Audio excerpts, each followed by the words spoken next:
In this video, I'm gonna teach you how to Akuma Dash in Project Smash Mobile. It's a very easy process, so make sure to follow along. In this video, I'm gonna be talking about Akuma Dashing and how you can do it reliably on Project Smash Mobile.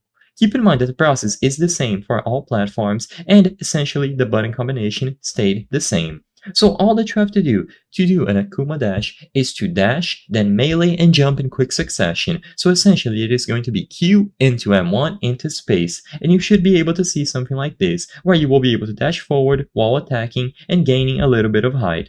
You can use this to confuse your opponents, and depending on the timing that you use, you might see different results. But essentially, all that you have to do, the specific button combination is going to be dash, melee, into jump. You have to do it in quick succession, and as long as you pull it off, you should be able to dash while doing an attack at the end and jumping.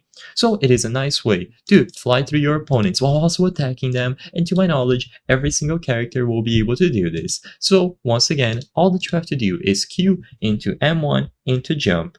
Like I said, this might be ping dependent, so make sure that you get comfortable with the timing of these actions, but as long as you are able to press dash into melee into jump in quick succession, you should be able to see it go off. You can use a directional input like going forward, or even go over to the side, whatever you prefer. You just have to make sure that in quick succession you press these buttons here, and at the end of your dash you will be able to attack while doing a sort of jump, and you will be able to perform the Akuma Dash as any character available in Project Smash Mobile. So choose any of them, and then you will be able to do Q, M1 into jump. Q, M1 into jump. Depending if you do it on the air, you might see an uppercut instead, as you saw there, but on the ground, you are guaranteed to dash forward while attacking.